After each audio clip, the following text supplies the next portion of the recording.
الحمدللہ رب العالمین والصلاة والسلام علی رسولہ الکریم وعلی آلہ واصحابہ اجمعین، اما بعد، اعوذ باللہ من الشیطان الرجیم، بسم اللہ الرحمن الرحیم۔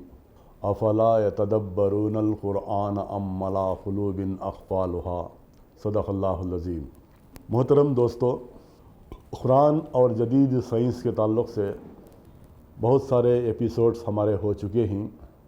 جیسا کہ آپ کو یاد ہو کہ پچھلے ایپیسوڈ میں ہم نے علم نباتات کے تعلق سے باٹنی جسے کہتے ہیں، اس میں ہمیں یہ بات معلوم ہوئی تھی کہ پلانٹس کے اندر بھی جوڑے ہیں، اور اللہ تعالیٰ فرماتا ہے سورہ یاسین کی آیت نمبر 36 میں، ہم نے جو چیزیں جو زمین سے اگتے ہیں اس کے اندر بھی ہم نے جوڑے بنائے، اور تمام جاندار چیزوں کے بھی جوڑے بنائے، اور ایسے جوڑے بنائے جس کا تمہیں اب علم نہیں ہے۔ تو یہ تفصیلات آپ کے سامنے پچھلی نشست میں آپ کے سامنے میں رکھا ہوں۔ آج کی اس نشست میں ہمارا عنوان ہے زوالوجی، علم حیوانات۔ مثال کے طور پر قرآن پاک میں زوالوجی کے تعلق سے، جانوروں کے تعلق سے، پرندوں کے تعلق سے بہت سارے آیتیں ہمیں ملتی ہیں۔ اس میں 2-4 آیتیں میں آپ کے سامنے رکھنا مناسب سمجھتا ہوں۔ مثال کے طور پر سورہ انعام کی آیت نمبر 38 میں اللہ تعالیٰ فرماتا ہے، ہم نے ہر جاندار جانوروں کے بھی اور پرندوں کے بھی جوڑے بنائے ہیں، اور وہ جیسا کہ انسان کمیونٹیز میں رہتے ہیں، ایسے ہی وہ بھی ایک معاشرے کے اندر، وہ بھی ایک کمیونٹیز کے اندر، ان کے بھی گروہ ہوتے ہیں، ان کے بھی کمیونٹیز ہوتے ہیں، ہم نے بنائے ہیں۔ اور ان جانوروں کے اور ان پرندوں کے کمیونٹیز کے ساتھ ساتھ ان کی تقدیر میں کوئی ایسی بات نہیں چھوڑی کہ جو ان کے لیے مناسب نہ ہو۔ ہر چیز ان کی تقدیر کے اندر ہم نے لکھا ہے۔ جن پرندوں کے مناسب سے، جن پرندوں کی تقدیر جس طریقے سے ہونی چاہیے، ان کی تقدیروں کو بھی ہم نے جانوروں کے اور پرندوں کے تقدیروں کو بھی لکھا ہے۔ یہ اللہ تعالیٰ فرماتا ہے۔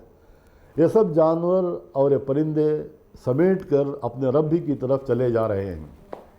پھر سورہ النحل کی آیت نمبر 79 میں اللہ تعالیٰ فرماتا ہے، کیا تم ان پرندوں کو نہیں دیکھتے کہ یہ پرندے کیسے ہوا کے اندر، اس فضا کے اندر، ان ہواؤں کے اندر ایک جگہ سے دوسری جگہ پرواز کر رہے ہیں۔ غور و فکر کرنے والوں کے لیے میری قدرت کی نشانیاں موجود ہیں۔ پھر سورہ ملک کی آیت نمبر 19 میں اللہ تعالیٰ فرماتا ہے کہ کیا تم نے کبھی ان پرندوں کے بارے میں غور کیا ہے جو آسمانوں میں چلے جا رہے ہیں، اس فضا کے اندر چلے جا رہے ہیں؟ رحمان کے علاوہ کون ہے جو ان کو تھامے ہوئے ہے؟ غور و فکر کرنے والوں کے لیے میری قدرت کی نشانیاں ہیں، ناٹ فار آل۔ ذرا غور فرمائے کہ ان پرندوں کے تعلق سے بہت سارے بڑے بڑے ریسرچ سائنٹسٹ نے ان پرندوں کے تعلق سے ریسرچ کیا ہے، تحقیقات کیے ہیں۔ میں تفصیل میں نہیں جاؤں گا، صرف 2-4 باتیں آپ کے سامنے رکھنے کی کوشش کروں گا۔ پروفیسر سلیم علی نے ایک کتاب لکھی ہے، برڈس اینڈ اٹس ہیبیٹیشن۔ وہ بہت بڑے آرنیتھولوجسٹ تھے۔ Ornithology is the science which course about birds کے بارے میں جو جانکاری، جو تحقیقات جو ہوئی ہیں، اس سائنس کو ہم آرنیتھولوجی کہتے ہیں۔ یہ زوالوجی کی ایک برانچ آف سائنس ہے۔ اس میں سلیم علی نے لکھا ہے کہ ایک اور اسی چیز کو اور ایک سائنٹسٹ پروفیسر ہیمبرگر اپنی کتاب پاور اینڈ فریجلٹی، اس کتاب کے اندر بھی انہوں نے یہ بات لکھی ہے کہ ایک برڈ ہے جس کا نام ہے مٹن برڈ۔ تقریباً وہ 24 کلومیٹر، 1000 کلومیٹر تک سفر کرتا ہے۔ سلیم علی لکھتے ہیں کہ رنگن تٹو کے اندر، سرنگ پٹن کے اندر، رنگن تٹو میں جو برڈ سینچری ہے، وہ برڈز ایسے برڈز ہیں کہ بہت سارے برڈز جو نکلتے ہیں وہاں سے۔ میں آپ کے سامنے ذکر کر رہا ہوں مٹن برڈ کا۔ مٹن برڈ 24,000 کلومیٹر سفر کرنے کے بعد وہ 8 شیپ کے اندر، یہ ایسا 8 شیپ کے اندر جو ہے، یہ 8 شیپ کے اندر جو ہے نا سفر کرتا ہے۔ 24,000 کلومیٹر سفر کرنے کے بعد وہ آسٹریلیا اور دیگر مقامات پر جاتا ہے، اور 6 مہینے کے پیریڈ کے اندر پھر واپس جو ہے نا وہ رنگن تٹو جو برڈ سینچری ہے وہاں پر آ جاتا ہے۔ غور کرنے کی بات ہے کہ اس کے